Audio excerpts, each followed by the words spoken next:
45% کہنے میں بہت چھوٹا سا لفظ ہے، لیکن اگر آپ 240 ملین کی آبادی پر لے کے جائیں تو یہ 11 کروڑ لوگ بنتے ہیں، تقریباً 55 لاکھ کے قریب ہیں، یعنی 5.5 ملین، 240 ملین کا بوجھ یہ 5.5 جو ملین لوگ ہیں وہ اٹھاتے ہیں۔ کیا آپ نے اس قرض کو اسی جگہ استعمال کیا جن ترقیاتی پروجیکٹ سے لیا تھا؟ ایسا نہیں ہوا۔ لوگوں نے اپنی ذاتی مفادات کے لیے اس کو استعمال کیا۔ آپ کاریں منگاتے رہے، امپورٹ کرتے رہے، کار امپورٹ کر رہے ہیں، آپ جہاز امپورٹ کر رہے ہیں۔ آپ ہماری جو حکومتیں آتی ہیں ان کی معاشی پالیسیاں بہت بڑا لاس کر جاتی ہیں۔ یہ تو بہت ہی خطرناک چیز ہے۔ کبھی آپ نے دیکھا کہ ایک کشتی چل رہی ہو اور اس کے ملاح کو بار بار تبدیل کرتا رہو اور ملاح جو ہے اس کی رفتار اور سمت اپنی مرضی تعین کرتا رہے، تو کیا وہ کشتی کبھی کنارے پہ پہنچ سکتی ہے؟ ڈولتی رہی میرا خیال۔ اسے آسان کر دوں میں آپ کو، آپ دھاگا بیچ رہے ہیں، دنیا کپڑا اور برانڈ بیچ رہی ہے، 8 سے 10% آپ کے یہاں بے روزگار ہیں، یہ خود تسلیم کر رہے ہیں۔ اچھا، ہماری درآمدات کا جو والیوم ہے، یعنی جو حجم ہے، وہ تقریباً 5 بلین سے 6 بلین ڈالر کے قریب ہے۔ اگر ہم قوانین روز بدلیں گے تو عوام کا اعتماد اڑ جاتا ہے۔ آپ کچھ بھی کر لیں، آپ کتنی ہی محنت کرتے ہیں، آپ تارے توڑ کے لے آئیں، اگر عوام آپ کے اوپر ٹرسٹ نہیں کرتے، آپ کی کوئی پالیسی سکسیسفل نہیں ہو سکتی۔ مگر افسوس کا مقام یہ ہے کہ اتنا زرعی ملک ہونے کے باوجود ہم آڈیبل آئل امپورٹ کرتے ہیں، 4 بلین ڈالر کا آڈیبل آئل امپورٹ کرتے ہیں۔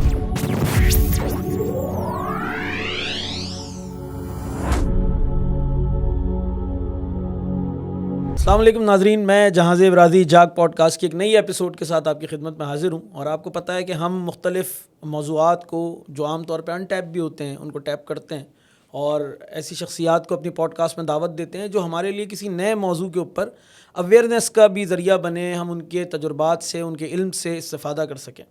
آج ہم نے جس شخصیت کو اپنی اس پوڈ کاسٹ میں دعوت دی ہے، ڈاکٹر پروفیسر رضا علی خان صاحب، اور وہ سوشل سائنٹسٹ ہیں، اکانومسٹ ہیں، NID یونیورسٹی کے بہت سینئر فیکلٹی ممبر ہیں، پروفیسر ہیں، اور ہم نے ان کو خاص طور پہ اس وقت جو حالات چل رہے ہیں، پاکستان کے معاشی حالات ہیں اور پاکستان کا جو اس وقت اورا دنیا میں بن رہا ہے، اس میں کیا اپرچونٹیز پاکستان کے لیے کریٹ ہو رہی ہیں، اور اسپیشلی یہاں کی یوتھ کے لیے کیا مواقع ہیں جو فراہم ہو سکتے ہیں یا ہو رہے ہیں، ہونے والے ہیں، اس کے اوپر ہم آج ان سے بات کریں گے۔ لیکن اس سے پہلے اگر آپ نے ابھی تک ہمارے چینل کو سبسکرائب نہیں کیا ہے تو ضرور کر لیجیے۔ السلام علیکم سر۔ وعلیکم السلام۔ کیا حال ہے آپ کے؟ ٹھیک ہیں، خیریت سے ہیں؟ الحمدللہ، اللہ کا شکر ہے۔ سب سے پہلے تو آپ کا بہت شکریہ کہ آپ نے اپنی مصروفیات میں سے وقت دیا، اور میں آپ کا جو تعارف ہے بہت تھوڑا ہی کرا پایا ہوں، یقیناً آپ اپنا تعارف ضرور کرا دیں تاکہ ہمارے ناظرین کو یہ ضرور پتہ چل جائے کہ آپ کا جو بیک گراؤنڈ ہے یا ایکسپیرینس ہے وہ کس حوالے سے ہے اور آپ کیا کیا کرتے رہے ہیں۔ تو میں چاہوں گا کہ آپ تعارف سے شروع کریں۔ پہلے تو آپ کا اپنے اسٹوڈیو میں مدعو کرنے کا شکریہ، اور جہاں بات تعارف کی آئے تو تعارف بیسیکلی سامعین سے ملنے کا پہلا آئینہ ہوتا ہے، اور مجھے آپ نے تعارف کی بات چھیڑ دی تو مجھے ساحر یاد آ گیا۔ اس نے کہا تھا کہ تعارف روگ بن جائے تو اس کا بھولنا بہتر، اور تعلق بوجھ بن جائے تو اس کا چھوڑنا اچھا، جس فسانے کو انجام تک لانا نہ ہو ممکن اسے خوبصورت موڑ دے کے چھوڑنا اچھا۔ کیا بات ہے! تو یہ تو پتہ ہی نہیں تھا، ہم تو آپ کو سوشل سائنٹسٹ اور اکانومسٹ سمجھ رہے تھے ابھی تک، آپ تو ایک اندر۔ تو بس یہ مختصر سا ایک تعارف میرا یہی ہے کہ میں پروفیسر ڈاکٹر رضا علی خان ہوں۔ پروفیسر اور ڈاکٹر کی جو یہ لائقے اور سابقے جو لگتے ہیں وہ یہ ND کا کمال ہے۔ اچھا، کہ جب ND یونیورسٹی کو جوائن کیا تو ظاہر ہے کہ اس نے بہت ساری چیزوں کو جہاں مجھے عطا کیا وہاں پر ان اسناد کے ساتھ ان اعزازات اور ناموں کو بھی لگا دیا میرے نام کے ساتھ، ورنہ سادہ نام میرا رضا علی خان ہے۔ ٹھیک ہے۔ اچھا سر، جس طرح بھی ہم شروع میں بات کر رہے تھے کہ پاکستان کی جو اس وقت بڑی امیدیں ہیں، ہم یعنی عام پاکستانی بڑے اس وقت ایک کیا کہنا چاہیے، امید کی نظروں سے حالات کو دیکھ رہا ہے، اگرچہ حالات بہت سخت ہیں اس وقت پوری دنیا میں، ایک جنگ کی کیفیت ہے اور ایک بلاک سے بن گئے ہیں، چاہے مڈل ایسٹ ہو، چاہے پاکستان ایران والا ایک معاملہ ہو، US ایران وار ہو، لیکن اس کے باوجود جو پاکستان کا کردار اس کے اندر آپ دیکھتے ہیں کہ نظر آیا ہے، تو اس سے کوئی ہمیں آپ کو لگتا ہے کہ پاکستان کی مجموعی معیشت کی صورتحال پر کوئی بہتری آئے گی، اور پاکستان کے بعد پھر پاکستان کی جو عوام ہے اسپیشلی ان کو کوئی اس میں اپرچونیٹیز ہیں؟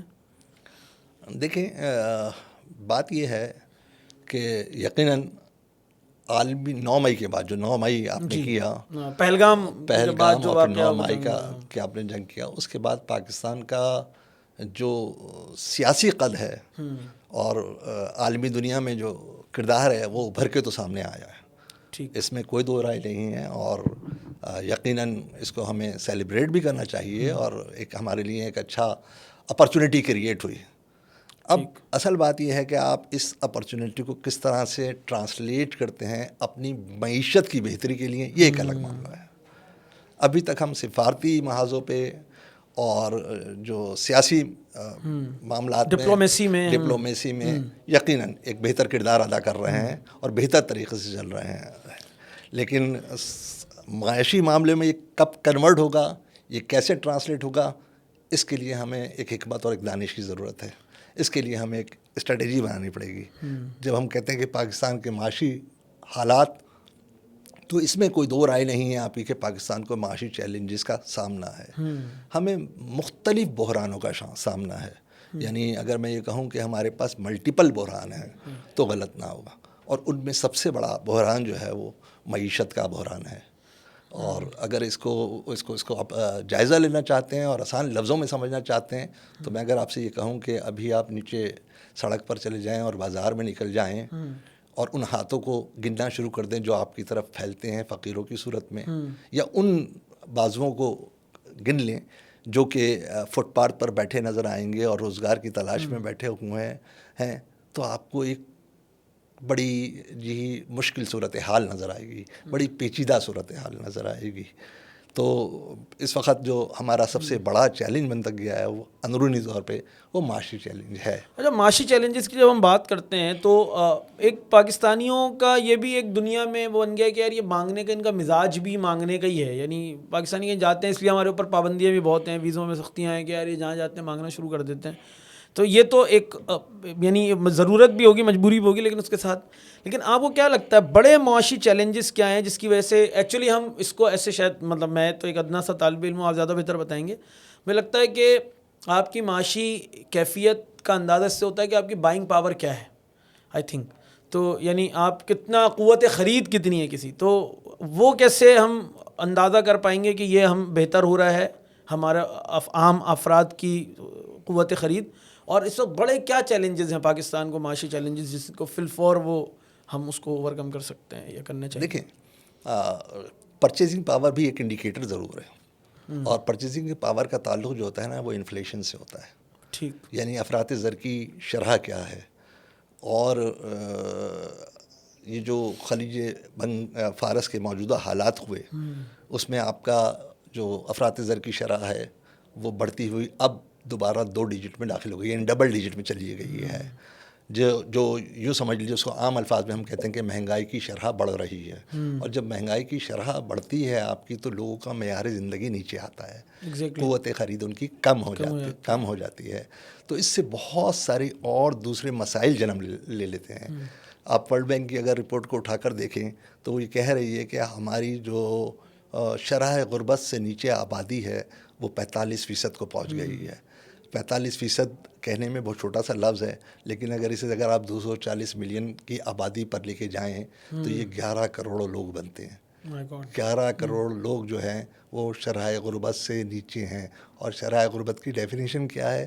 جو $2 سے کم کما رہے ہیں، یعنی ان کو پیٹ بھر کر کھانا نصیب نہیں ہے.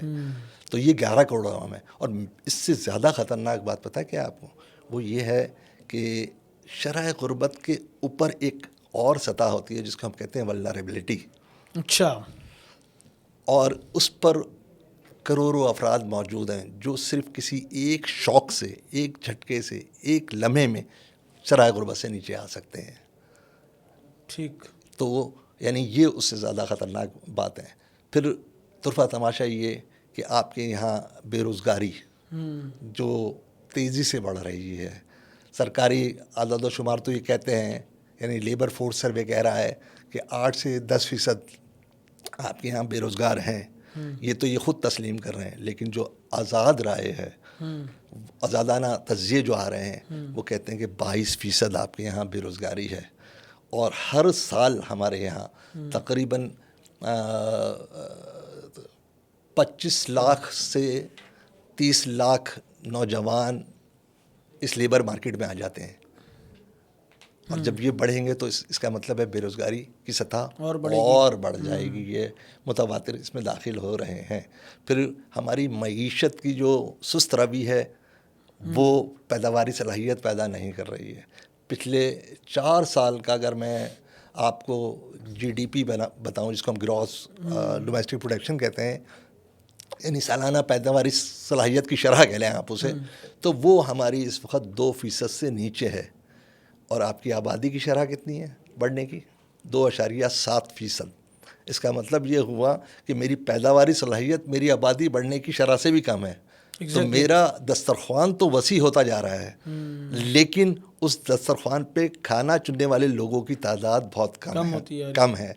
تو اگر آپ اس کو اعداد و شمار میں لے کے آئیں گے تو آپ کو پتہ چلے گا کہ جناب آپ کے یہاں جو لوگ ٹیکس دیتے ہیں وہ صرف تقریباً 55 لاکھ کے قریب ہیں، یعنی 5.5 ملین. 240 ملین کا بوجھ یہ 5.5 جو ملین لوگ ہیں وہ اٹھاتے ہیں. اور اس میں بھی جو بڑی تعداد ہے اس طبقے کی ہے جو سیلریڈ کلاس کہلاتا ہے، وہ اپنا حصہ اس میں ڈال رہا ہے. تو یہ ایک بڑا ایشو ہے. پھر ایک اور اہم بات جو ہے وہ ہمارا تجارتی خسارہ ہے. ہم درآمدات پر زیادہ دار و مدار کرتے ہیں، اور جب درآمدات یعنی امپورٹ گڈس کو آپ استعمال کرتے ہیں تو آپ کی فارن ایکسچینج باہر چلی جاتی ہے. اچھا، ہماری درآمدات کا جو والیوم ہے یعنی جو حجم ہے وہ تقریباً 5 بلین سے 6 بلین ڈالر کے قریب ہے، اور جو ہم ایکسپورٹ کرتے ہیں جو اس کو کور کرتے ہیں جس سے وہ اوسطاً آپ کا 30 بلین کے قریب ہے. 30 بلین اور 50 بلین سے 60 بلین ڈالر، یہ ڈفرینس ہے 25 سے 30 بلین ڈالر کا. 25 سے 30 بلین ڈالر کا ہمارا تجارتی خسارہ ہے. اب اس تجارتی خسارے کو آپ کا جو اثر آتا ہے وہ آتا ہے آپ کا کرنٹ اکاؤنٹ ڈیفیسٹ کے اوپر آتا ہے، یعنی کرنٹ اکاؤنٹ خسارہ ہمارا پہ اثرات نظر آتے ہیں. اس کو اوور کم کرنے کے آپ کے پاس صرف 2 راستے ہوتے ہیں. ایک راستہ یہ ہے کہ میں قرضہ لوں مزید، اور دوسرا میرا راستہ یہ ہے کہ اپنی کرنسی کی قدر کو گرا دوں. اب یہ دونوں راستے جو ہیں مہنگائی کی طرف جاتے ہیں، جب آپ اپنی کرنسی کی قدر گرائیں یا قرضہ لیں. صحیح ہے، اور ہم تو دونوں ہی کام کر رہے ہیں اس وقت، شاید دونوں کر رہے ہیں. تو اب آپ کا ہوتا کیا ہے، اس سے آپ کی یعنی درآمدات کیا ہوتی ہے کہ وہ تو آپ کی مزید مہنگی ہو جاتی ہے. پھر دوسرے جو آپ نے قرضہ لیا ہوا تھا اس پہ سود کی رقم بھی بڑھ جاتی ہے، کیونکہ آپ نے اپنی قدر گرا دی کرنسی کی، اور ہماری جو برآمدات ہوتی ہے وہ سستی ہو جاتی ہے، کیونکہ جو لوگ ہم سے خرید رہے ہیں وہ ان کو چیپ پڑ رہا ہے. تو اس سے کیا ہوتا ہے، آپ کی مہنگائی میں اضافہ ہوتا ہے آپ کا. یعنی مہنگائی جب اس طرف بڑھے گی تو ایک طرف تو مہنگائی بڑھی رہی تھی، مزید اس سے مہنگائی میں اضافہ ہونا شروع ہو جائے گا. جب مہنگائی ہوگی تو آپ کی طلب کم ہو جائے گی، گڈس کی طلب کم ہو جائے گی، لوگوں کے پاس قوت خرید پھر نہیں ہوگی، تو لوگ جب نہیں خرید پائیں گے تو ڈیمانڈ کم ہو جائے گی، اور جیسے ہی ڈیمانڈ کم ہوگی تو کاروباری جو سرگرمیاں ہیں وہ کم ہو جائیں گی. کاروباری سرگرمیاں کم ہوں گی تو اس کا اثر ڈائریکٹ آپ کا روزگار پہ آئے گا، بے روزگاری پھر بڑھے گی. تو یہ ایک بڑا وشیس سا سرکل بن جاتا ہے ہمارے لیے، اور ہم اس دائرے میں ہی گھومے چلے جا رہے ہیں. ہم اس دائرے کے اندر گھومے چلے جا رہے ہیں. پچھلے 80 سالوں سے ہم اسی میں گھوم رہے ہیں اور نکل نہیں پا رہے کہیں سے. شاید وہ جبکہ اتنا کچھ کر رہے ہیں، مطلب دنیا میں دکھانے کے لیے کیا ڈپلومیسی کر رہے ہیں، سب کچھ کر رہے ہیں. ابھی آپ نے ایک خوبصورت بات کہی کہ ہم کیا 77 سالوں سے اسی دائرے میں گھوم رہے ہیں. جی، ایسا نہیں ہے. اچھا، ایسا نہیں ہے. ایسا نہیں ہے. نہیں، وہ تاریخ، سوری آپ اس کو کنٹینیو کیجیے گا. ہم کہہ رہے تھے جب دنیا نازک موڑ پہ آئی تو ہم پہلے سے وہاں کھڑے تھے تو ہمیں اتنا پریشانی نہیں ہوئی، کیونکہ 77 سال سے ہم نازک موڑ پہ ہی ہیں.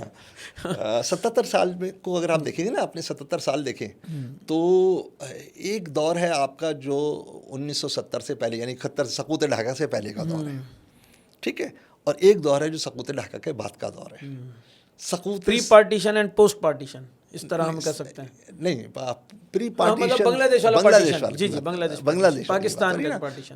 تو اس پہ بھی میں بات کر لیتا ہوں کہ پری پارٹیشن کیا صورتحال تھی اور پاکستان بنا تو ہمیں کس قسم کے چیلنجز تھے، وہ ایک الگ معاملہ ہے. لیکن دیکھیں آپ، جب آپ کی نوزائیدہ ریاست 1947 میں قائم ہوئی تو آپ کو یقیناً بہت سارے چیلنجز تھے, سیاسی بھی تھے اور معاشی بھی تھے.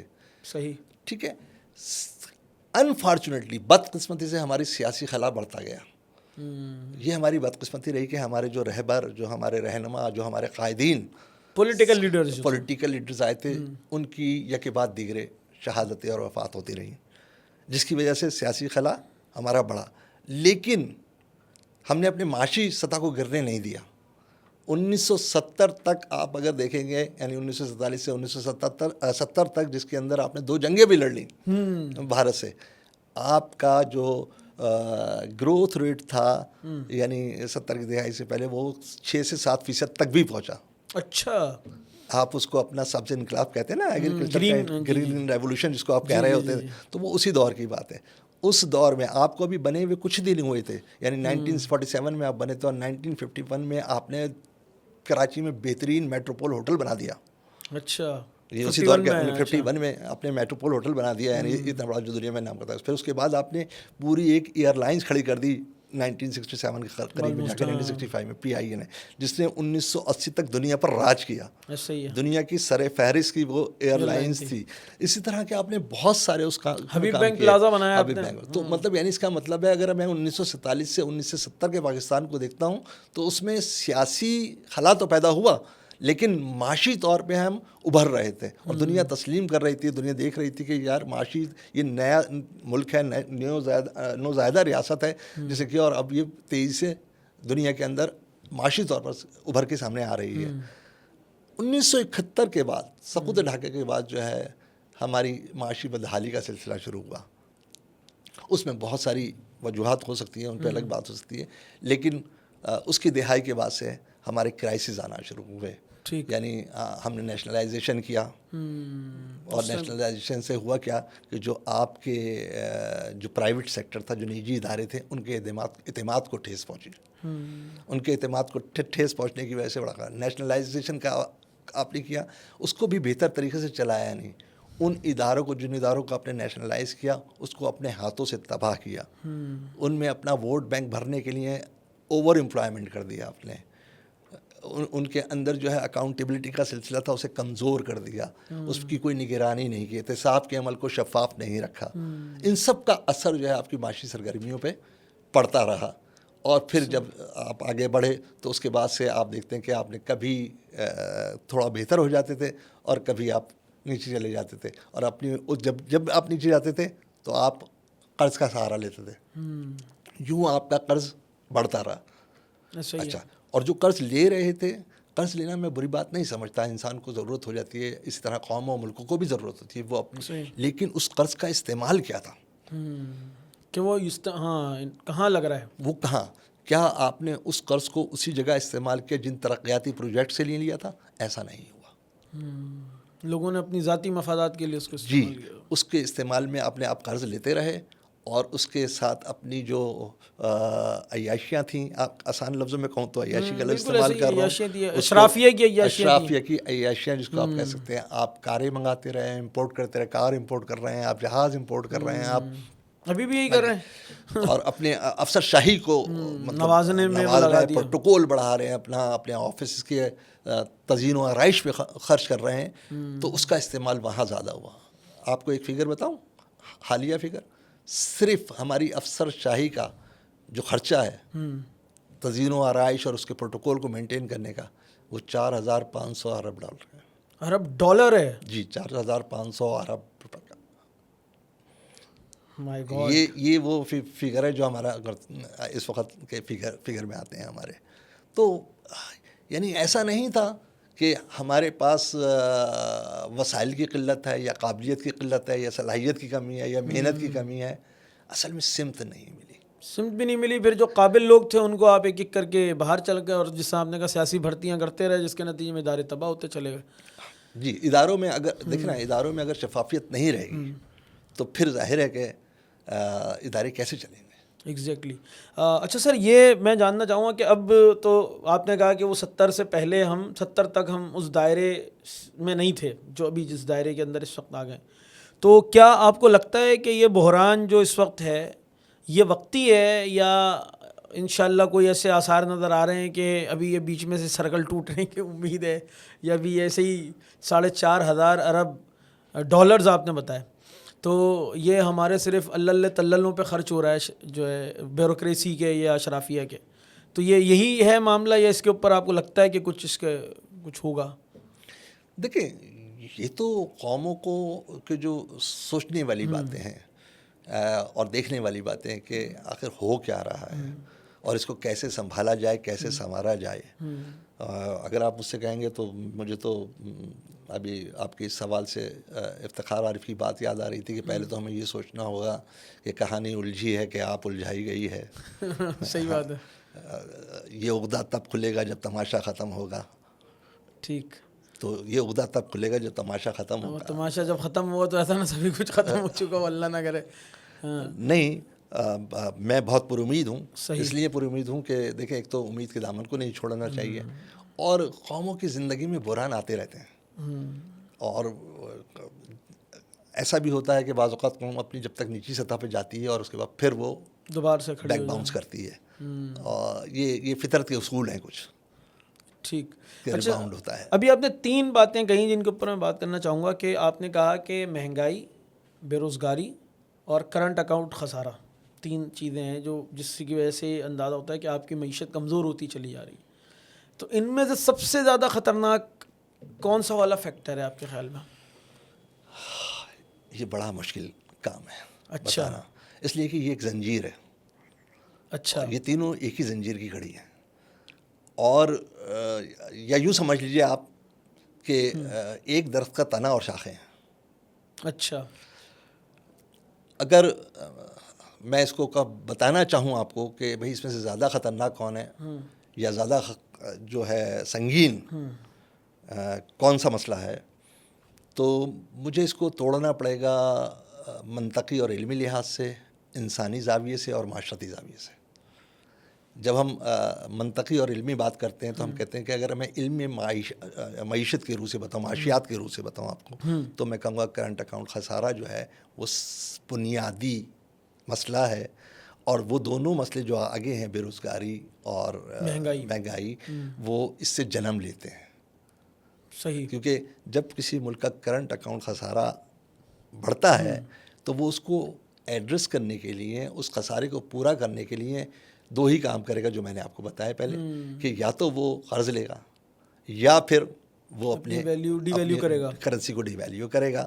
اور جب وہ یہ ایسا کرے گا تو ظاہر ہے اس کا اثر مہنگائی پہ بھی پڑے گا، اور جب مہنگائی پہ پڑے گا تو لوگوں کی جو ہے طلب وہ کم ہو جائے گی. طلب کم ہوتے ہی جو ہے وہ تیسری چیز پیدا ہو جائے گی، بے روزگاری پیدا ہوگی. تو یوں سمجھ لیں کہ اس کی جڑ یا اس کی جو بنیاد ہے وہ تو کرنٹ اکاؤنٹ خسارہ ہے، لیکن اس کا اظہار جو ہے مہنگائی کی صورت میں ہوتا ہے، اور اس کا نتیجہ بے روزگاری کی صورت میں نکلتا ہے. تو یہ اس طرح سے شکل بن جاتی ہے.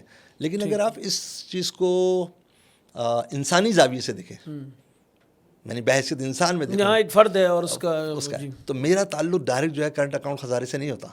میں تو اس کو جانتا ہی نہیں، میں تو مہنگائی کو جانتا ہوں، اور مہنگائی کا پہلا اثر میرا کچن پہ پڑتا ہے. ایسے ہی ہے. جب میرے کچن پہ وہ اثر پڑتا ہے تو وہ جو میں نے ایک سفید پوشی کا ایک بھرم قائم کیا نا، وہ ٹوٹ جاتا ہے. اور جو بے روزگاری ہے وہ معاشرتی مسئلہ بن جاتی ہے. میری بے روزگاری میری عزت وقار کو معاشرے میں ختم کر رہی ہوتی ہے. تو اگر میں معاشرتی نظر سے دیکھوں، سماج کے حوالے سے دیکھوں، تو میرے لیے بے روزگاری بہت اہم ہے، کیونکہ میری عزت اور وقار اسی سے جڑی ہوئی ہے. اسی سے جڑی. صحیح بات ہے. لیکن اگر میں فرد کی حیثیت میں انسانی زاویے سے دیکھوں تو پھر مہنگائی کو میں کہوں گا کہ یہ سنگین ہے. اور اگر میں علمی اور منطقی لحاظ سے اور معاشیات کا طالب علم ہونے کے ناطے دیکھوں تو کہوں گا کہ کرنٹ اکاؤنٹ خسارہ سب سے سنگین مسئلہ ہے. لیکن فی الحقیقت اصل میں یہ ایک باہمی جہال ہے. اصل مسئلہ ان تینوں کا اشتراک ہے. ان کو ایک ساتھ ہی چلنا ہے، ایک ساتھ ہی کم زیادہ ہونا ہے. جو بھی ہوگا تو اس کے سب پہ ایک کے اوپر ایک ڈپینڈنٹلی ہیں سارے ایک دوسرے کے اوپر. جی، انٹر ڈپینڈنسی ہے. بالکل.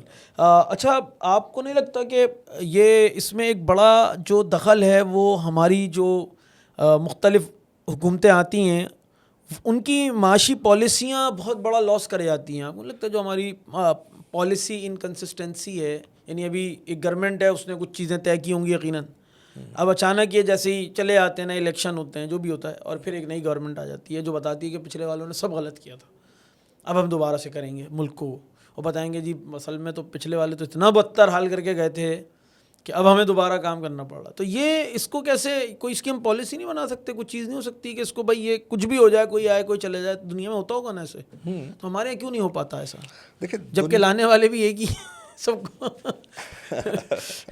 دیکھیں پہلے تو یہ سمجھ لیں کہ جو آپ نے بات کہی نا کہ جو پالیسیز کا عدم تسلسل ہے, یعنی کنٹینیوٹی کا نہ ہونا, یہ تو بہت ہی خطرناک چیز ہے. دیکھیں کبھی آپ نے دیکھا کہ ایک کشتی چل رہی ہو اور اس کے ملاح کو بار بار تبدیل کرتا رہو, اور ملاح جو ہے اس کی رفتار اور سمت اپنی مرضی سے تعین کرتا رہے, تو کیا وہ کشتی کبھی کنارے پہ پہنچ سکتی ہے؟ ڈولتی رہے گی میرا خیال. یا آپ اس کو اور آسان کر لیں, عام زبان میں بات کر لیتے ہیں کہ ایک بس ہے, اس کا ڈرائیور ہر اسٹاپ پہ بدل دیں آپ, اور وہ ڈرائیور جو ہو روٹ بدلتا رہے, تو کیا ہم اپنی منزل پہ پہنچ جائیں گے؟ نہیں پہنچیں گے. تو یہ جو عدم تسلسل ہوتا ہے نا, اس کا بھی مسئلہ سب سے بڑا ہمارے ساتھ یہی ہوتا ہے کہ اس کا اثر صرف اداروں پہ نہیں ہوتا, یعنی انتظامی اداروں پہ نہیں ہوتا. ہماری پالیسیز کی تبدیل کرنے کا اور قوانین اور ضوابط بدلنے کا اثر صرف انتظامی معاملات پہ نہیں ہوگا ہمارے, بلکہ اس کا معاشی کارکردگی پہ اثر پڑے گا, اس کا اثر آپ کے سرمایہ کار پہ پڑے گا, اس کا اثر آپ کا عوام کے اعتماد پہ پڑے گا. اب یہ تینوں چیزیں بڑی اہم ہیں. جب میں یہ کہتا ہوں کہ جناب سرمایہ کار کا اعتماد چلا جاتا ہے جب آپ اپنی پالیسیز کو بار بار اور قانون کو بار بار تبدیل کر رہے ہوتے ہیں, وہ غیر یقینی صورتحال میں ہوتا ہے, اس کا رسک بڑھ رہا ہوتا ہے. صحیح ہے. اور سرمایہ کار کبھی بھی صرف اپنا منافع نہیں دیکھتا, بلکہ وہ اپنے کاروبار کا استحکام دیکھتا ہے. ایسا ہی ہے. اور جب آپ کے کاروبار کو استحکام نہ ملے, قوانین اور ضوابط کے دائرے میں بار بار وہ آتا رہے, تو میں سرمایہ کاری نہیں کر سکتا کوئی بھی. ایسا ہی ہے. کیونکہ سرمایہ ہمیشہ, یاد رکھیں, بہت سا آسان سا فارمولہ بتاتا ہوں, سرمایہ ہمیشہ یقین کے ساتھ ہوتا ہے, اور اگر بے یقینی ہو تو اس کے ساتھ تو امکان بھی نہیں ہوتا. صحیح بات ہے. ایسا ہی ہے. تو ایک تو یہ اس کی بڑی وجہ ہے. دوسری بات یہ ہے کہ جب آپ بار بار اپنی پالیسیز کو تبدیل کر رہے ہوتے ہیں تو اس کا اثر آپ کے ادارات پہ بھی پڑ رہا ہوتا ہے. اداروں کے پاس کوئی واضح مقصدیت سامنے نہیں آ رہی ہوتی ہے, فیصلے وقت پر نہیں ہو رہے ہوتے ہیں, چیزیں خاص طور پہ اگر دیکھیں نا, میں بجٹ پاس کیا, میں نے ایک پالیسی بنائی, بجٹ میں کچھ فنڈز رکھے ہیں, ایلوکیٹ کیے ہیں, اگر اس کے فیصلے وقت پہ نہیں ہوں اور وقت پہ نہ ملیں تو ترقی کدھر جائے گی؟ صحیح ہے. اور اگر اداروں کو بھی اپنے قوانین اور ضوابط پر اعتبار ہی نہ ہو, روز بدل رہے ہوں, تو وہ کیا کام کریں گے؟ صحیح بات ہے. تو یہ اس کے اثرات ہیں جو آپ اپنے دیکھ رہے ہوتے ہیں. تیسری چیز عوام کا اعتماد. اگر ہم قوانین روز بدلیں گے تو عوام کا اعتماد اڑ جاتا ہے, اور کوئی بھی حکومت عوام کے اعتماد کے بغیر نہیں چل سکتی.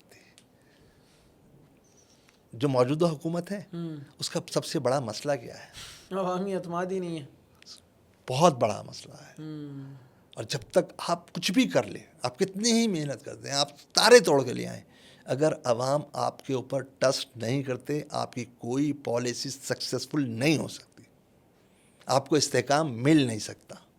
یہ جو معاشی استحکام ہوتا ہے نا, یہ سیاسی استحکام سے جڑا ہوا ہوتا ہے. اچھا, میں اسی کے اوپر آپ سے بات کرنے والا تھا. کیا جو گورننس ہوتی ہے اس کا تعلق بھی آپ کی معاشی اسٹیبلٹی سے ہوتا ہے؟ یعنی کہ گورننس جو ہے وہ کیسی ہے, یا اس کے انفراسٹرکچر لے لیں, یا مجموعی طور پہ جو آپ کے اوپر گورن کرنے والے لوگ ہیں, اگر وہ مناسب ہیں تو اس کے کیا اثرات مرتب ہو رہے ہوتے ہیں مستقل؟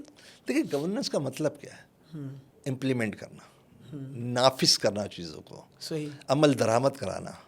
اس کے لیے آپ کو ایک تو فیصلے آپ ایسے کریں جو ان کو آپ عمل درآمد کرا سکیں. دوسری امپورٹنٹ چیز کیا ہے؟ نگرانی ہوتا ہے. گورننس نگرانی ہونا ہے. ایگزیکٹلی. ٹھیک ہے. گورننس احتساب کا نام ہے. اب یہ تین بڑی امپورٹنٹ چیزیں ہیں. اگر کہیں پر عمل درآمد نہ ہو رہا ہو پالیسی کے اوپر, یا اس پالیسی پہ عمل درآمد شروع ہو تو نگرانی نہ ہو, یا اس ادارے کا احتساب نہ ہو, تو پھر بدعنوانی کے دروازے کھل جاتے ہیں, کرپشن جنم لیتی ہے, کیونکہ یہ تینوں چیزیں نہیں ہیں. ایسا ہی ہے. تو جب کرپشن جنم لیتی ہے تو پھر یہی حال ہوتا ہے کہ اگر آپ اپنا کرپشن کا انڈیکس دیکھ لیں, پاکستان کا کرپشن کا انڈیکس اگر آپ دیکھیں تو آپ کو معلوم ہے کہ ہمارا کرپشن کا انڈیکس کیا ہے. 189 ممالک میں 135واں نمبر ہمارا ہے. یہ ہمارا کرپشن کا انڈیکس ہے. اور پچھلے سالوں میں جو کرپشن کی انڈیکس آیا وہ ہم 35 درجے سے 27ویں درجے پہ آ گئے, یعنی کرپشن اور بڑھ گئی. بتائیے اسکور میں ہمارا اسکور 35 تھا پہلے, اب 27 ہو گیا ہے. اور 189 ملکوں میں 135واں نمبر کرپشن میں آپ کا ہے. اور بعض اوقات تو لطیفہ کے طور پہ لوگ استعمال کرتے ہیں کہ یہ نمبر بھی پیسے دے کے ہی حاصل کیا ہوا. بالکل ہو تو سکتا ہے یہ بھی, لیکن جو ادارے بنا رہے ہیں پتہ نہیں وہ اس کو کرتے ہیں کہ نہیں کرتے. اچھا, ایک بات ہم بڑی سنتے ہیں, بڑی شد و مت سے کہی جاتی ہے کہ جی ہماری جیو پولیٹیکل لوکیشن جو ہے نا وہ بڑی میٹر کرتی ہے دنیا میں. جو ہمارا گوادر کا ساحل ہے اور جو ہماری کراچی پورٹ ہے, اور اب تو دبئی کو ہم ٹکر دے سکتے تھے اور فلاں کر سکتے تھے, اور ہم جو ہے وہ ہمارے آگے تو مزید 5 لینڈ لاکڈ کنٹریز ہیں, ہم تو اس کا بھی فائدہ اٹھا سکتے ہیں. چائنا ہمارا پڑوسی ہے, دنیا کی اتنی بڑی تیل پیدا کرنے والا ملک ہمارا پڑوسی ہے. تو اس سے ہمیں کوئی فائدہ ہے آپ کے خیال میں؟ آپ نے باتیں ہیں جتنی باتیں کی نا اس میں آپ نے خود دیکھا ہو کہ آپ نے یا تو تھے پہ بات کی ہے یا ہیں پہ بات کی ہے. یعنی کیا ہوگا اور کیا تھے, یہ دو ہیں. حال میں کہاں ہوں میں, آج کہاں کھڑا ہوں, یہ میرے لیے بہت زیادہ ضروری بات ہے, کیونکہ انسان حال میں ہی جیتا ہے. ایسا ہی ایگزیکٹلی. اچھا, اس بات پر جغرافیائی صورت حال پر اور جیو پولیٹکس پاکستان کی جو جیو پولیٹیکل سچویشنز ہے یا جو لوکیشنز ہیں اس پر میں آنے سے پہلے میں آپ کو ایک اور بات اچھی بتا دوں کہ ابھی جو رپورٹ آئی ہے ہمارے 15 اداروں نے ہم اداروں پہ بات کر رہے تھے نا, اداروں کی نظم و ضبط پہ بات کر رہے تھے, ان کی گورننس پہ بات کر رہے تھے, تو ہمارے صرف 15 اداروں نے 5,700 ارب روپے کا نقصان کیا ہے. یہ ہمارے وزیر خزانہ کی رپورٹ ہے, اپریل 2025 کی رپورٹ ہے, کی رپورٹ 1 سال پرانی, جس میں 5,700 ارب روپے کا نقصان ہمارے صرف 15 اداروں نے کیا ہے. صرف 15 اداروں نے کیا ہے. اس میں بہت سارے نیشنل ہائی وے اتھارٹی ہے, PIA تھا, اسٹیل ملز تھا, مطلب سب ریلوے ہے, سب کو ملاتے چلے جائیں ادارے. تو یہ آپ کے کیوں ہوا یہ نقصان؟ اسی لیے ہوا کیونکہ وہاں پر نہ نگرانی تھی نہ احتساب تھا. یہ تو اداروں کی بات ہو گئی. اب جو میں آپ کے اس سوال کی طرف آتا ہوں کہ آپ نے کہا کہ جی ہماری جو جیو پولیٹیکل لوکیشن یا جیو پولیٹیکل سچویشن جو ہوتی ہے, اس میں کوئی دو رائے نہیں. آپ جس جگہ پر ہیں اس کے ایک طرف مشرق وسطیٰ ہے, ایک طرف سینٹرل ایشیا ہے اور ایک طرف چائنا ہے. آپ بہترین جیو پولیٹیکل لوکیشن, آپ درمیان میں کھڑے ہوئے ہیں. آپ اس سے اپنی ان تمام چیزوں سے فائدہ نہ اٹھائیں تو آپ بیوقوف ہیں. صحیح. آپ کو حکمت دانش نہیں ہے آپ کے پاس اسٹریٹجی نہیں ہے, آپ کے پاس پراپر پلاننگ نہیں ہے, یا پھر آپ کی نیت درست نہیں ہے. صحیح بات ہے. ایک تو یہ جو ہے پولیٹیکل سچویشن آپ کی ہے, آپ دیکھیں آپ کا پاکستان کا رقبہ کتنا ہے, 8,82,000 کلومیٹر کا, 9 لاکھ کے قریب کہہ لیں آپ کلومیٹر, 8,82,000 کلومیٹر کے قریب ہمارا پاکستان کا رقبہ ہے پورا کا پورا. اور ہمارا جو جغرافیہ ہے اگر ہم دیکھیں تو ہمارا جو سرحدی زمینی بارڈر ہے وہ, آواز کم کرنی پڑے گی آپ کو, بہت تیز آ رہی ہے. کسی کے موبائل کی آواز تھوڑا اس کو. جی, تو زمینی جو سرحدیں ہیں ہماری وہ تقریباً 7,500 کلومیٹر کے قریب ہوں گی, جس میں سے 3,500 کلومیٹر ہمارا بھارت سے ملتا ہے. بالکل. 2,500 کلومیٹر ہمارا افغانستان سے ملتا ہے, 1,000 کلومیٹر کے قریب ایران سے ملتا ہے. اب آپ ذرا دیکھیے کہ میرے جو 3 ممالک, 2 تو انڈیا تو آپ کا ازلی دشمن. ازلی دشمن افغانستان سے میری ہو گیا ہے. ظاہر ہے وہاں سے کبھی مجھے سکون نہیں ملا. ایران سے بھی آپ کی مختلف وقتوں میں اتنے اچھے سیاسی حالات نہیں رہے. یا آج بہت اچھے حالات ہیں اور ہونے بھی چاہیے. پڑوسی ہمارا ہے, بہت اچھا ہے, مسلم ملک ہے. لیکن بہرحال جو کچھ پھر سینکشنز کی وجہ سے بھی جو اس کے اوپر ہے ہم فائدہ نہیں اٹھا سکتے اس کے. گیس آپ کا واحد جو 500 کلومیٹر کا بارڈر ہے وہ چائنا سے ملتا ہے, جس کو آپ اپنا اچھا دوست مانتے ہیں. لیکن میں یہاں پھر بھی کہتا ہوں کہ دیکھیں, یہ جو ملکوں کی سیاست ہوتی ہے اور قوموں کی سیاست ہوتی ہے نا, اس میں دوستی نہیں ہوتی, مفادات ہوتے ہیں. ملکوں کے مفادات ہوتے ہیں. ہمیں اپنے ملک کے لیے سوچنا ہے, انہوں نے اپنے ملک کے لیے سوچنا ہے. وہ سوچ رہے ہیں. ٹھیک ہے, تو یہ تو ہماری, میں نے آپ کو دو حسابوں سے چیزیں بتائی کہ ہم کہاں واقع ہیں اور کس جگہ سے ہیں. لیکن اہم بات یہ ہے کہ قدرت نے آپ کو کتنا نوازا ہے. جو جیو پولیٹیکل ہم بات کرتے ہیں نا, تو قدرت نے آپ کو کتنا نوازا ہوا ہے, یہ ذرا آپ اپنا دیکھیے. آپ کے پاس اس وقت 2,50,000 کلومیٹر کا سمندر ہے. آبی وسائل سے بھرا ہوا ہے, خوراک سے بھرا ہوا ہے. یہاں تک کہ وہاں پر گیس اور آئل کے ریزرو بھی ہیں, معدنیات ہے اس کے اندر موجود ہے. یہ آپ کے پاس 7 بندرگاہیں ہیں. یعنی کراچی سے لے کر اگر میں بڑھتا چلا جاؤں گوادر تک, تو 7 بندرگاہیں چھوٹی بڑی, جس میں سے 3 جو ہیں وہ ڈیپ سی ہیں, بڑی قیمتی ہوتی ہیں. شالو سی پہ اگر آپ کو مل جائے تو یہ آپ کی صورتحال بندرگاہوں کی ہے.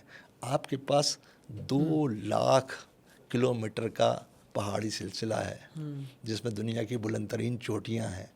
پھر برف پوش پہاڑ ہیں آپ کے پاس. 7,500 گلیشیئر ہیں آپ کے پاس. دنیا کا سب سے بڑا گلیشیئر سیاچن ہمارے پاس ہے, 76 کلومیٹر کا ہے. اور جو چیزیں سامنے آتی ہیں, لوگ پانی کے لیے جنگ کریں گے. آپ کو قدرت نے اتنے بڑے بڑے گلیشیئر عطا کر دیے ہیں. آپ کا نہری نظام روس کے نہری نظام سے بڑا ہے. آپ کو نیچرل ہے. آپ کو زرخیز زمین عطا کی ہے, جس کے اندر 4 موسم ہیں. ایگزیکٹلی. ٹھیک ہے, ابھی بھی ہمارا اس وقت بھی ان حالات کے اندر بھی آپ کو پتہ ہے ہماری معیشت, ہماری جو ایگریکلچر ہے وہ دنیا کے 24ویں نمبر پہ ہے. اور ہم اپنے گندم کو خود ہی پورا کر لیتے ہیں. ایگزیکٹلی. آپ یہ دیکھیں, آپ کی جو مٹر ہے, جس کو مٹر کہتے ہیں, اس کی پیداوار دنیا کے 2 نمبر پہ ہے. پاکستان میں خوبانی اور کپاس 4 نمبر پہ, پیاز اور دودھ 5ویں نمبر پہ, آم 6 نمبر پہ, کھجور 7ویں نمبر پہ, چاول 8ویں نمبر پہ. بتائیے, یہ زرعی ملک ہے. یہ صرف میں نے آپ کو ایگریکلچر سائٹ کی ایک چھوٹی سی پکچر دکھائی ہے. مگر افسوس کا مقام یہ ہے کہ اتنا زرعی ملک ہونے کے باوجود ہم آڈیبل آئل امپورٹ کرتے ہیں. $4 بلین کا آڈیبل آئل امپورٹ کرتے ہیں. ایگزیکٹلی. تو یہ ہماری نالائقی ہے, ہماری حکمت عملی کا فقدان ہے. ہم اپنی اہمیت کو سمجھ ہی نہیں رہے, ہم ان سے فائدہ ہی نہیں اٹھا رہے. معدنیات پہ اگر آ جاؤ, کوئلہ 4تھے بڑے ذخائر دنیا کے آپ کے پاس ہیں. ایگزیکٹلی ایسا ہی ہے. تانبا, گیس 6 نمبر پہ ہیں دنیا میں. آپ قیمتی دھاتیں ہیں یہ. سونا, ریکوڈک ہے. ایگزیکٹلی. سنگ مرمر. آپ دیکھتے جاؤ, آپ ان کو کہ ہمارے پاس کیا کیا. اور ان سب سے بہترین چیز جو آپ کے پاس ہے, سب سے بہترین چیز کو میں کہہ رہا ہوتا ہوں, وہ آپ کی نوجوان نسل ہے. مور دین 65%. ہاں.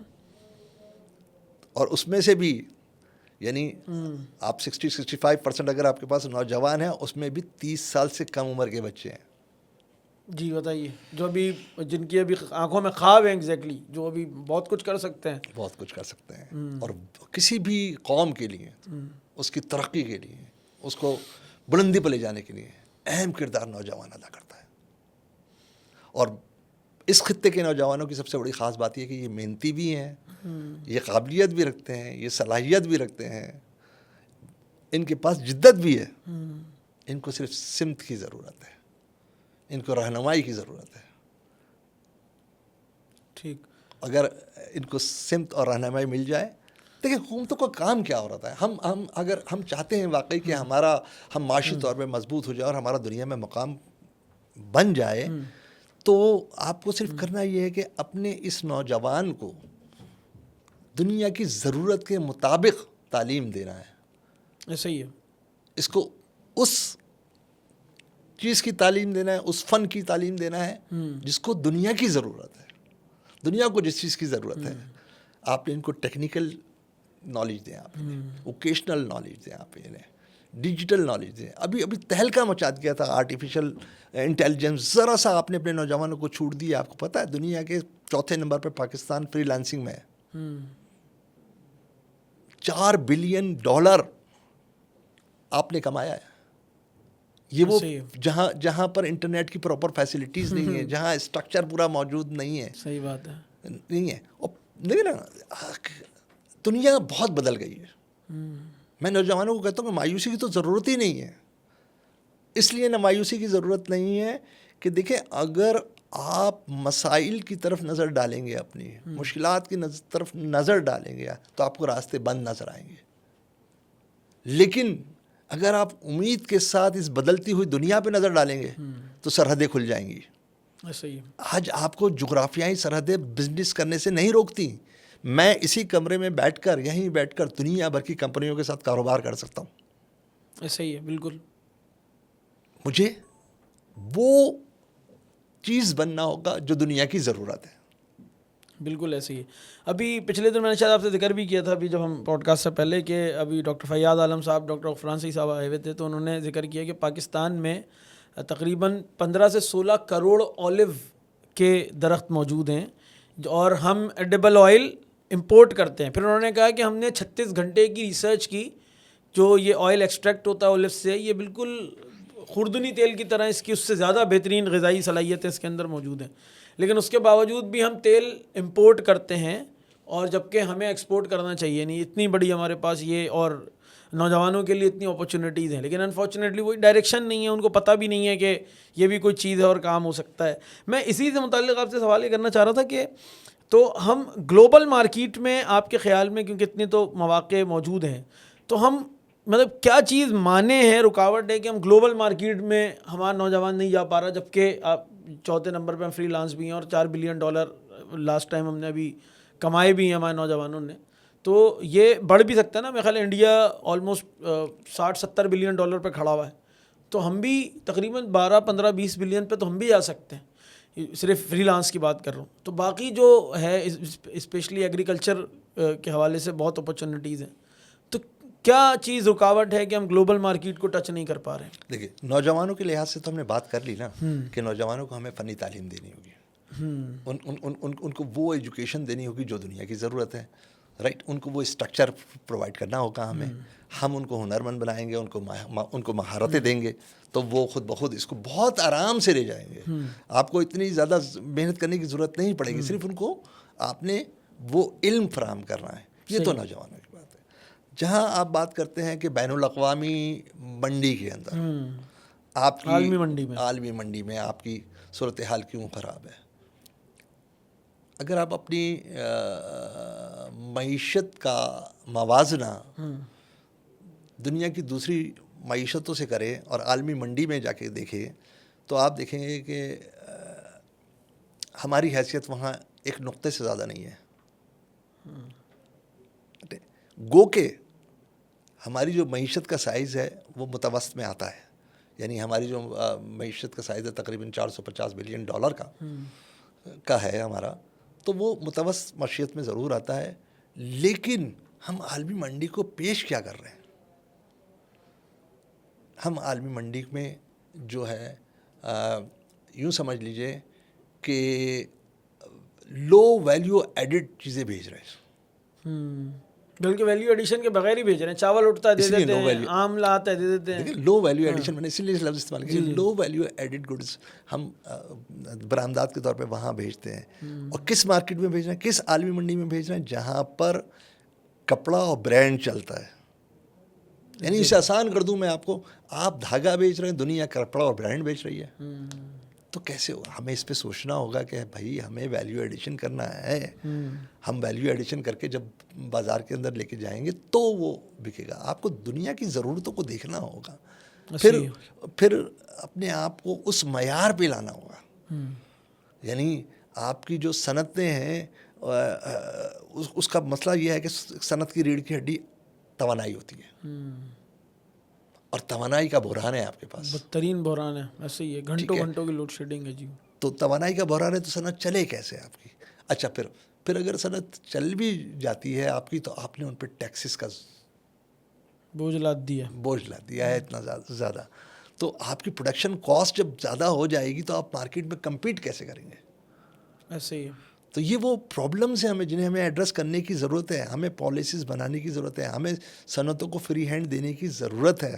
ان کو فری ہینڈ دیں, ان کو انرجی سبسیڈائز ریٹ پہ ضرور پرووائڈ کریں ہم انہیں. صحیح ہے, بالکل. تو ظاہر ہے یہ تمام چیزیں کرنے پڑیں گی آپ کو. تو آپ کیا کر رہے ہیں؟ آپ کا تو عالم یہ ہے کہ جناب آپ کی بجلی جو ہے وہ کتنی مہنگی ہے سب علاقوں کے مقابلے میں, یعنی اس پورے ریجن میں آپ نے آئی پی پیز لگا دی. آئی پی پیز میں آپ نے کیپیسٹی پیمنٹ کا ایگریمنٹ اور ایسی کلاس ڈال دی.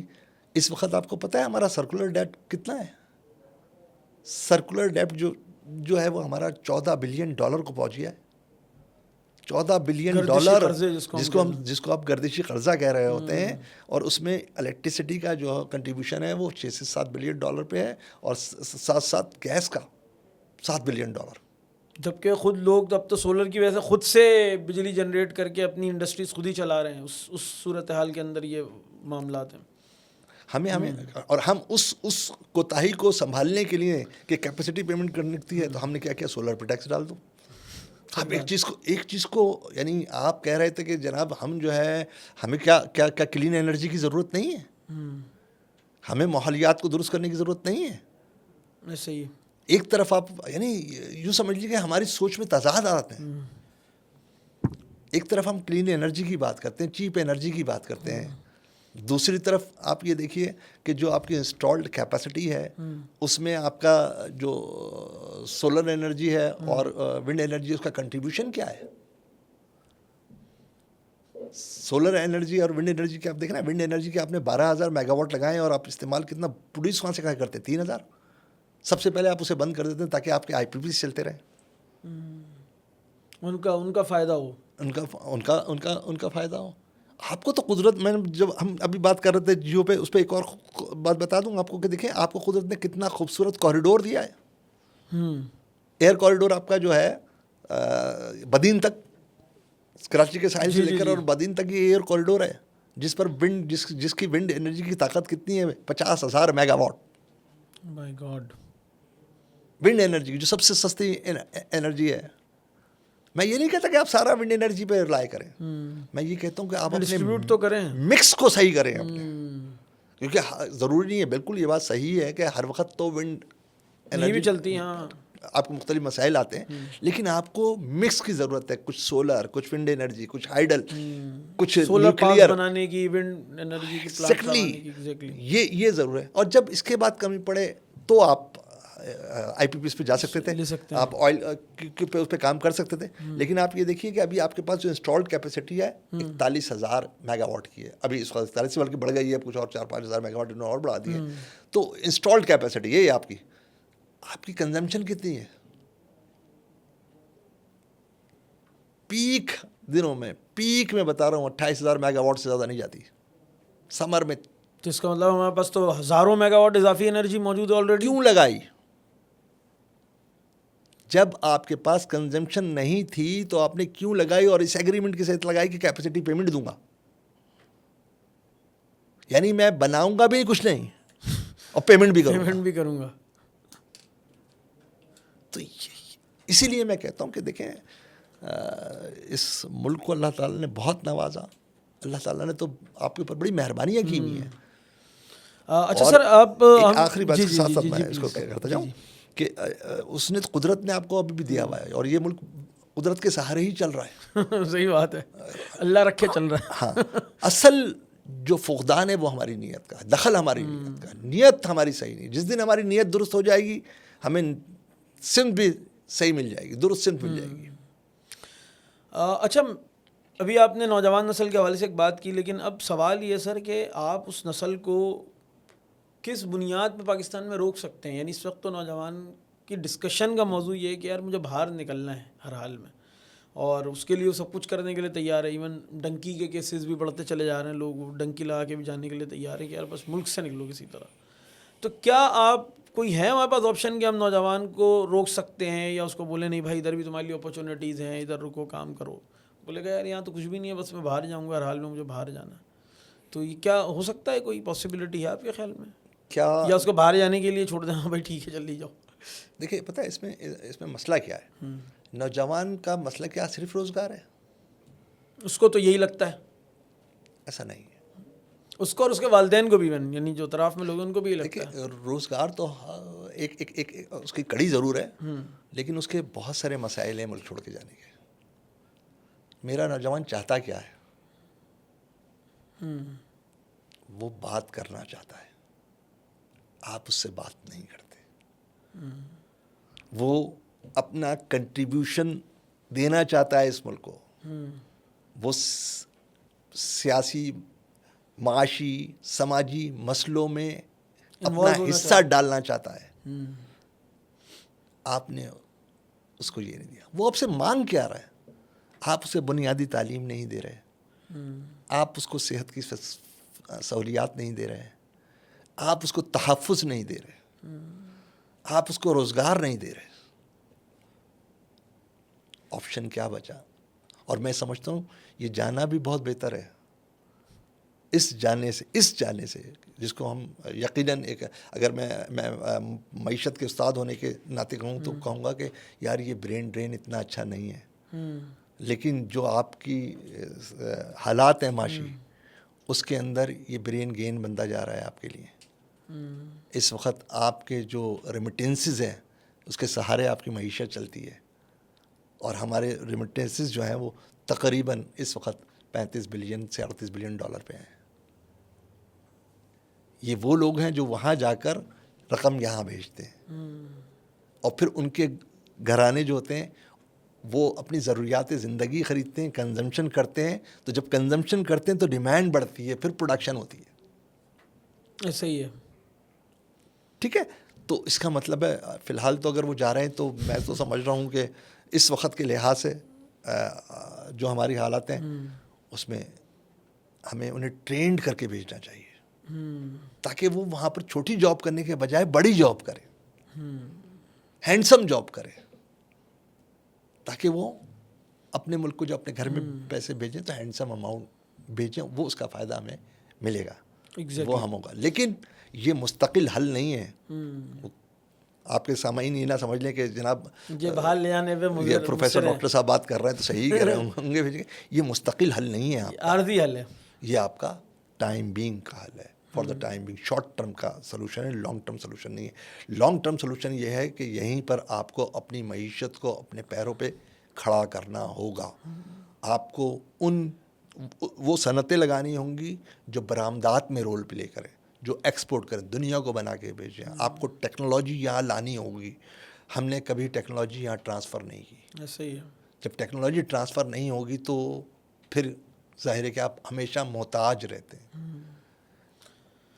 ذوالفقار چیمہ صاحب کی کتاب ہے دو ٹوک، آپ کی نظر سے گزری ہوگی. وہ ووکیشنل ٹریننگ کے بھی ہیڈ رہے ہیں. تو انہوں نے اپنا سنگاپور کے حوالے سے وہ وہاں پہ ان کا جانا ہوا، تو انہوں نے کہا وہ اتنا ان کے پاس، وہ جب کسی جاؤ نا وہ 3 باتیں کرتے ہیں. ہمارے پاس دھوپ، ہوا، پانی، بس 3 چیزیں، اور ہم اپنے نوجوان کو ٹرین کر کے یہاں سے بھیجتے ہیں. اور وہ ایک پورٹ کی وجہ سے انہوں نے اپنے ملک کو، جھونپڑیوں کے ملک کو کہاں سے کہاں پہنچا دیا. جبکہ ہمارے پاس تو آپ نے اتنا ذکر کیا کہ اتنی اپرچونیٹیز ہیں. اگر آپ اجازت تو میں آپ کو سنگاپور کی تھوڑی سی کہانی سنا دوں. جی جی پلیز پلیز. سنگاپور ایک دلدلی زمین کا ملک تھا، اور جس کے پاس پورٹ کے علاوہ کچھ نہیں تھا. اگر آپ اس کے کہیں کہ وہ اس کا نیچرل ریسورسز تھے اس کے پاس، تو ایک پورٹ تھی، پورٹ کے علاوہ کچھ نہیں ہے. ٹھیک ہے. کوئی زرعی زمین نہیں ہے اس کی. ٹھیک ہے. اور جس زمانے میں جو ان کی قوم تھی وہ بھی بڑی کاہل اور سست تھی سنگاپور کی. یہ میں بات کر رہا ہوں 65 سے پہلے. صحیح. 1965 سے پہلے یعنی جس وقت, اور یہ پہلے ملیشیا کا پارٹ تھا. ہاں بالکل ٹھیک ہے. 1965 میں سنگاپور نے آزادی کی ایک آواز اٹھائی, علیحدہ ہونے کی آواز اٹھائی. ملیشیا کی 126 ممبرس کی پارلیمنٹ نے بڑی خوشی سے ان کی آزادی پہ سائن کر دیا. ایک ممبر ایسا نہیں تھا اچھا کہ جس نے اس پر کوئی آبزرویشن نہیں, کوئی اعتراض, کیونکہ وہ کہتے تھے یہ ہم پہ بوجھ ہیں, یہ ہم پر بوجھ ہیں, یہ دلدلی زمین ہے, یہ کاہل لوگ ہیں, ان کا ساتھ ہمارا گزارا نہیں تھا, افیون تھے, کرپٹ تھے. لیکن وہاں پر ایک لیڈر لیکیون آیا جو پہلا پریزیڈنٹ, لیکوان یو, اگر آپ اس کو دیکھیں لیکوان یو کو, اور اس نے پھر اپنے ملک کو سنبھالنا شروع کیا اور ایسی پالیسیز مرتب کی. پہلے تو اس نے مرتب کیا کرپشن کا خاتمہ, اور پھر فوکس کیا تعلیم کے اوپر, اور پھر اس نے آپ دیکھ لیں کہ ملیشیا سنگاپور کو اٹھا کر صرف چند سالوں میں ایشین ٹائیگر بنا دیا. اور آج سنگاپور کہاں کھڑا ہے؟ آج سنگاپور کا جو پر کیپٹا انکم ہے وہ ذرا آپ دیکھیں جا دنیا چند ممالک میں اس کی ایجوکیشن میں ٹاپ پہ اس وقت وہ پہلے نمبر پہ آ گیا, بلکہ فن لینڈ سے بھی آگے چلا گیا اب تو. ایگزیکٹلی ایسے ہی ہے. اچھا سر, میں جاننا چاہ رہا تھا کہ آپ کیونکہ آپ ایک اکانومسٹ ہیں, تو جو بچے ہمارے اکانومی کو یعنی اکنامکس کا جو سبجیکٹ ہے اس کو ایک تو آرٹس کے سبجیکٹ کے طور پہ سمجھا جاتا ہے, اور جن کا سائنس میں داخلہ نہیں ہوتا, اگر ان کو کہیں کراچی یونیورسٹی کے اکنامکس ڈپارٹمنٹ میں داخلہ ہو گیا اکنامکس, تو وہ بولتے ہیں یار یہ مطلب پرسنٹیج کہیں مل نہیں رہی تھی اس لیے اکنامکس میں چلے گئے. تو آپ لوگ جو چلے ہی گئے ہیں یا کیا جانا چاہیے, ایک تو پہلی بات یہ, اور دوسرا یہ کہ جو چلے گئے ہیں ان کے لیے آپ کو کیا مشورہ, ان کے لیے کیا اپارچونیٹیز ہیں کہ وہ اس کو مزید اپنے آپ کو اس میں انہانس کر سکتے ہیں, بڑھا سکتے ہیں؟ دیکھیں جو اکنامکس ہے نا, بڑا ہی دلچسپ سبجیکٹ ہے اور بڑا پریکٹیکل سبجیکٹ ہے. اور اب تو دنیا میں بڑی مطلب ڈیمانڈ بہت زیادہ ہے اکنامکس کی. لیکن جو لوگ آنا چاہتے ہیں وہ یہ سوچ لیں کہ اکنامکس میں عادات کا گورکھ دھندا نہیں ہے, بلکہ انسان کی طرز فکر کام کرتی ہے. اس میں اعداد و شمار ضرور ہوتے ہیں, لیکن ہر اعداد و شمار کے ساتھ جو ہے ایک انسانی کہانی جڑی ہوتی ہے, انسانی وسائل اور فیصلے کی کہانی. اس کے پیچھے سماج کھڑا ہوتا ہے, انسان کھڑا ہوتا ہے. اس کے جتنے گراف ہیں, اگر آپ ان کے گراف دیکھیں گے, اس کے پیچھے ایک انسانی کہانی چھپی ہوئی ہے. وہ ایک کہانی کو بتا رہا تھا, اس کی طلب کو, اس کی رسد کو, اس کے وسائل کے استعمال کو, کہ وہ ایلوکیٹ کیسے کرے گا, اپنے رقم کو کیسے خرچ کرے گا. تو یہ ہے. پھر یہ جو جدید معاشیات ہیں نا, اب جدید معاشیات جو ہے تحریر کی جاتی ہے وہ میتھمیٹکس اور اسٹیٹسٹکس کی زبان میں. تو جو نئے لوگ آنے والے ہیں ان کے لیے یہ اطلاع ہے کہ اگر انہیں میتھمیٹکس اور اسٹیٹسٹکس سے عشق ہے یا اس کا رومانس ان کے ساتھ ہے, تب معاشیات ان کے لیے کام کرے گی بہترین. فردر معاشیات میں انسانی رائے نہیں چلتی, یعنی میری ذاتی رائے کی حیثیت نہیں ہے وہاں, ڈیٹا بولتا ہے. تو آپ کے اندر یہ صلاحیت ہونی چاہیے کہ آپ ڈیٹے کو بلوا دیں, یعنی ڈیٹا انالیٹکس, ڈیٹے کا تجزیہ کرنا آپ کو آتا ہو. تو اس کے لیے آپ کو ڈفرینٹ کمپیوٹرز کے سافٹ ویئرز ہیں, اس کی بھی اسکلز ہونی چاہیے. تو یہ میرے ان نوجوانوں کے لیے مشورہ ہے میرا کہ یوں سمجھ لیے آسان لفظوں میں کہ جو میری نظر میں اچھا اکونامسٹ وہ نہیں ہے کہ جس کے پاس جواب ہے یا حل ہے. میری نظر میں اچھا اکونامسٹ وہ ہے جس کے پاس بہتر سوال ہے. Very good. میں اسی کے اوپر آپ سے نیکسٹ یہ بات کرنا چاہ رہا تھا کہ ہمارے یہاں اب آپ نے ایک بات درمیان میں کہی تھی کہ کیا نوجوان کی ضرورت صرف کیا روزگار ہے. تو انفارچونیٹلی ہمارے یہاں جو ریسرچ کلچر ہے وہ بالکل ختم ہوتا جا رہا ہے. یعنی کہ جس کو آپ ڈیپ ورک بولتے ہیں یا کسی بھی کام میں ڈیپتھ میں جانا, یعنی اس وقت ایک عام کیوس ہے. مطلب یہ ہے کہ یار تم نے پڑھ لیا کیا کما رہے ہو. اب اچھا وہ بھی اسی مائنڈ سیٹ کے ساتھ یونیورسٹی کالج میں جاتا ہے کہ بس میں جلد از جلد کسی طرح ڈگری پوری کروں اور بس کہیں نوکری لگے اور میں بس کماؤں. اس کے نتیجے میں کوئی ریسرچ, کوئی ڈیپ ورک, کوئی نیا, کوئی تھیوری, کوئی چیز وہ نہیں ہے. تو آپ کے خیال میں کیا چیز بہتر ہو سکتی ہے؟ یعنی ہم نوجوانوں کو کس طرح بتا سکتے ہیں کہ بھائی ریسرچ کلچر کا ایک اپنا ایک بینیفٹ ہے کہ اگر آپ ڈیپتھ میں جا کے کام کرتے ہیں, کسی بھی فیلڈ کے اندر ڈیپ ورک کرتے ہیں, تو اس کے کیا فوائد آپ کو ہو سکتے ہیں؟ یا اسی طرح بھیڑ چال کے اندر ہی آپ اپنا ٹائم گزارو گے تو کیا فرق اثر آپ کے پڑے گا آپ کے اوور آل نہیں دیکھیں, پہلے تو ہمیں یہ سمجھنا ہوگا کہ ریسرچ کس چیز کا نام ہے, تحقیق کس کو کہتے ہیں. تحقیق جو ہے نا کسی عمارت کا نام نہیں ہے. تحقیق ایک ماحول کا نام ہے اور وہ ماحول میں رہ کے ہی ہوتی ہے. وہ ایک سوچ ہوتی ہے, ٹھیک ہے, اور اس کے ساتھ ہوتی جب ہے جب انسینٹیو ملے. ہمارا بہت بڑا مسئلہ یہ ہے کہ دیکھیں جو ہمارا بچہ یا نوجوان گریجویٹ کرتا ہے, کتنے سال کی عمر ہو جاتی ہے اس کی؟ آلموسٹ 22-23 سال کا. 22-23 سال گریجویٹ کی اس نے. ریسرچ کا اصل پہلو ماسٹر کے بعد اسٹارٹ ہوتے ہیں, تو جب وہ جائے گا تو تقریباً 23-24 کے قریب میں ہوگا. ہمارے معاشی حالات اور ہماری سماجی حالات کیا اس بات کی اجازت دیتے ہیں اس کو کہ وہ بغیر پیسے کے تحقیق شروع کر دے؟ نہیں کر سکتا بیچارہ, کیا کرے. وہ پہلے روزگار ڈھونڈتا ہے. ٹھیک ہے, تو اگر ہم ریسرچ کلچر کو امپروو کرنا چاہتے ہیں, بڑھانا چاہتے ہیں, تو ہمیں انسینٹیوائز کرنا ہوگا اس کو جو ہے کچھ ترغیب دلانی ہوگی. سوچ, نظام اور ترغیب جب یہ ملتی ہیں تو ریسرچ بنتی ہے, تحقیق بنتی ہے. اس میں سوچنے کی صلاحیت ہو, نظام کو پڑھنا چاہتا ہو, دیکھنا چاہتا ہو, پروسیس کو بنانا جانتا ہو, اور انسینٹیوز کو ملے, تب آپ معیاری ریسرچ کی طرف جا رہے ہوتے ہیں. لیکن اگر آپ کے یہاں معیاری ریسرچ کا معیار پیمانہ کیا ہے؟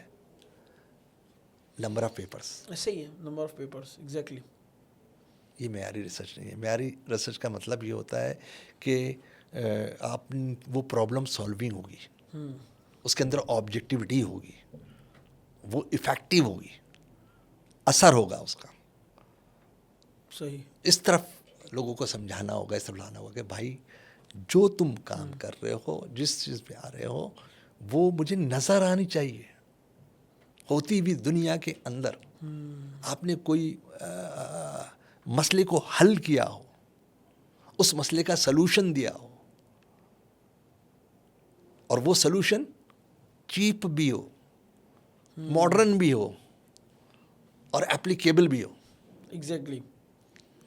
اچھا, جب ہم اسی کے اوپر بات کرتے ہیں, آپ نے کہا کہ انسینٹیو ایگزیکٹلی بہت اہم کام, یعنی اس کے بغیر تو لازمی بات ہے جب ایک بندے کا کچن ہی نہیں چل رہا ہے یا اس کو فکر ہے کہ اب مجھے اپنا گھر چلانا ہے, تو وہ کوئی کام اس طرح نہیں کر سکتا, یعنی اس کے مزید ریسرچ میں تو جا ہی نہیں سکتا, ممکن ہی نہیں ہے.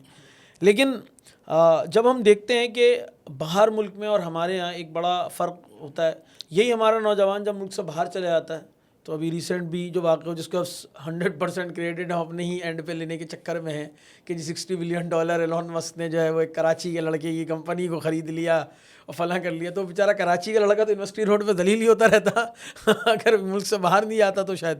تو وہاں گیا تو اس نے جا کے کچھ کام کیا, بڑی ریسرچ ورک کیا, اور اس کے نتیجے میں کوئی چیز بنا کے اس نے دے دی جو آپ نے بتایا کہ سولوشن بھی بن گیا اور لاکھوں کروڑوں لوگوں کا مسئلہ حل کرنے کا سبب بنا, جس کی وجہ سے آج ساری بڑے بڑے سافٹ ویئر کمپنیز, شاپیفائی ہو گیا یا اسپوٹیفائی ہو گیا یا ڈوبی ہو گیا, وہ اس کے سولوشنس کو لے رہے ہیں.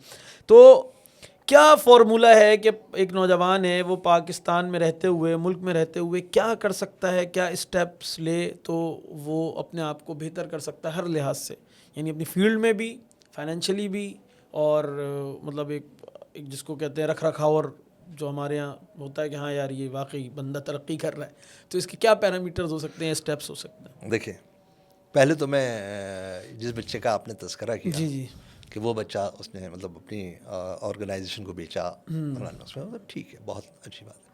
وہ تو ایک ہی ایگزامپل ہے نا, میں آپ کو 2 اور دے دیتا ہوں. این ای ڈی یونیورسٹی کی ایگزامپل دے دیتا ہوں, اپنے ہی اسٹوڈنٹس کی ایگزامپل دے دیتا ہوں.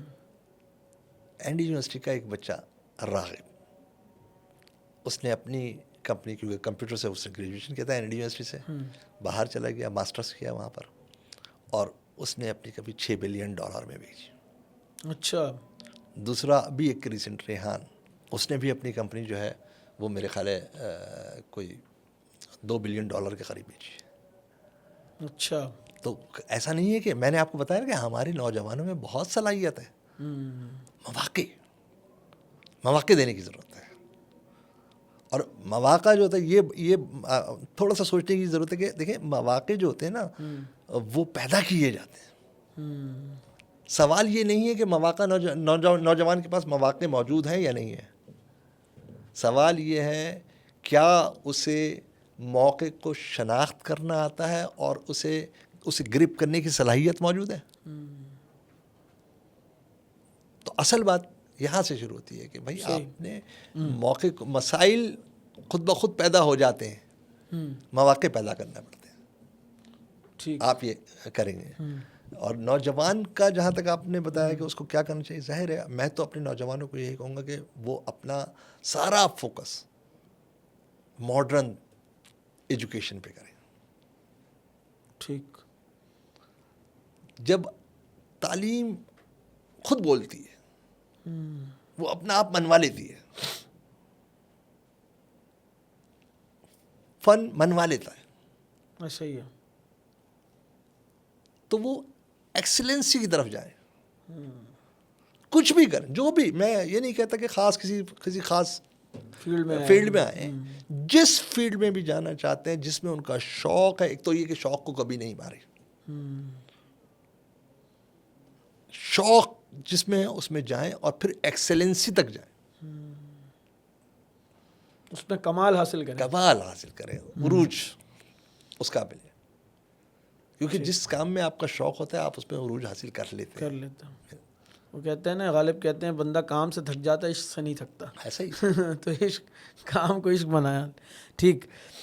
سر لاسٹ کوشچن میں آپ سے چاہوں گا, آپ ہمارے جو یوتھ ہے اس کو بھی, اس کا تو آپ نے دے دیا کہ اپنا جو بھی کام کریں آپ اس کی پیک پہ جانے کی کوشش کریں.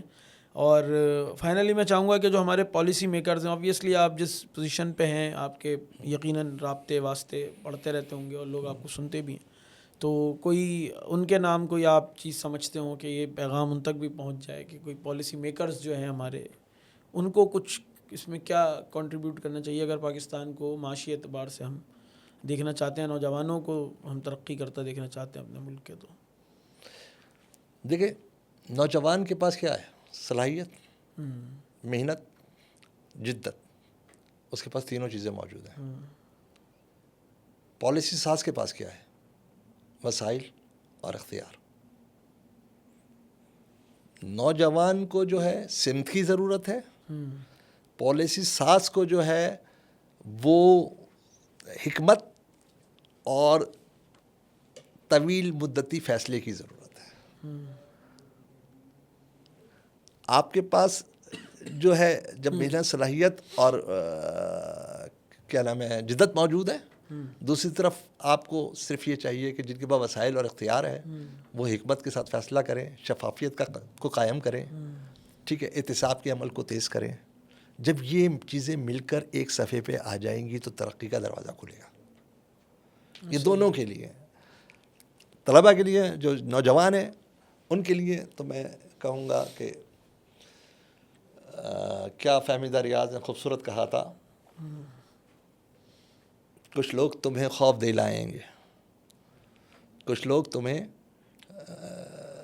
خوف دلائیں گے, نہیں, کچھ لوگ تمہیں کیا یار فی الحال میں بول کے چلو ابھی پھر آج یاد آئے گی تو سنا دوں گا. لیکن یہ کہ پالیسی ساز کے لیے میں آپ کو پھر سنا دیتا ہوں کہ اقبال عظیم نے بڑی خوبصورت بات کہی ہے, ان کے لیے بڑی زبردست ہے کہ بدلنا ہے تو رندوں سے کہو کہ اپنا چلن بدلے, فقط ساقی کے بدل جانے سے میخانہ نہ بدلے گا. اور کمی ہے مقصد کی, تأثر کی, مقصد کردار کی, مقصد کی, تأثر کی, سرخی کے بدل جانے سے فسانہ نہ بدلے گا. تو پالیسی میکر کے لیے تو یہ ضروری ہے کہ بھائی اگر بدلنا چاہتے ہو تو پھر اپنا چلن بدلو. ایسا ہی ہے. ٹھیک سر، بہت بہت شکریہ، جزاک اللہ خیر. آپ نے بڑے کہ عام طور پہ ہمارے یہاں ان ٹیپ موضوع ہوتا ہے، اس کے اوپر لوگ بات نہیں کرتے، یا بات کرتے ہیں تو وہ سرسری کرتے ہیں. مطلب گفتگو ہوگی کہ ملک کے حالات خراب ہو رہے ہیں وغیرہ وغیرہ، لیکن جو بڑی آپ نے آبویسلی یہ کوئی بہت کم وقت ہے، اور آپ نے بھی بڑی نپی تلی گفتگو یقیناً کی وقت کے پیش نظر رکھتے ہوئے. لیکن بہرحال کم سے کم جس طرح آپ نے کہا، یہ اہم نہیں ہے کہ آپ کیا کرتے ہیں، یہ کیا سوال آپ کرتے ہیں کہ نہیں کرتے. تو یقیناً ہماری یہ خواہش رہتی ہے اس پلیٹ فارم سے کہ کوئی سوال ہم کریٹ کریں، لوگوں کے ذہنوں میں کوئی سوال چھوڑ دیں، کوئی سوچنے کے لیے فوڈ فار تھاٹ دے دیں ان کو. تو یہ اس پلیٹ فارم کا مقصد ہے، اس لیے ہم نے اس کا نام بھی جاگ رکھا ہے. اور ہم اس پلیٹ فارم سے آپ کو ایک دفعہ پھر شکریہ ادا کرتے ہیں کہ آپ نے. چلے میں آپ کو وہ شکریہ سے پہلے وہ فہمیدہ ریاض مجھے یاد آ گئے. ہاں وہ تو وہ کہتی ہیں کہ جناب کچھ لوگ تمہیں سمجھائیں گے، اچھا، وہ تمہیں خوف دلائیں گے، جو ہے وہ بھی کھو سکتا ہے. اس راہ میں رازن ہیں اتنے، یہاں کچھ اور بھی ہو سکتا ہے. کچھ اور تو اکثر ہوتا ہے، کچھ اور تو اکثر ہوتا ہے. تم جس لمحے میں زندہ ہو وہ لمحہ تم سے زندہ ہے. یہ وقت پھر نہیں آئے گا، اپنی کرنی کر گزرو، جو ہوگا دیکھا جائے گا. کیا بات ہے جی، جو ہوگا دیکھا جائے گا. بہت شکریہ. نوجوانوں کے لیے یہ جو ہے، جو ہوگا دیکھا جائے گا. ٹھیک ہے سر، بہت شکریہ، جزاک اللہ ایک دفعہ پھر آپ کا. ناظرین، ہم بہت مشکور ہیں ہمارے آج کے جو گیسٹ ہیں جناب پروفیسر ڈاکٹر رضا علی خان صاحب، کہ انہوں نے اپنی مصروفیات میں سے وقت بھی نکالا اور اس اہم موضوع کے اوپر ہم سے گفتگو کی. ان کے پاس بہت سارے اور موضوعات ہیں جن پہ ہم چاہیں گے کہ یہ اپنا وقت دیں اور ہم سے بات کریں، اور انشاءاللہ ہم دوبارہ بھی ان کو اپنے اسٹوڈیو جو ہے وہ زحمت دیں گے آنے کی، اور انشاءاللہ ان موضوعات پر بھی بات کریں گے. تب تک کے لیے اجازت دیجیے، اور اگر آپ نے ابھی تک ہمارے چینل کو سبسکرائب نہیں کیا ہے تو ضرور سبسکرائب کر لیجیے.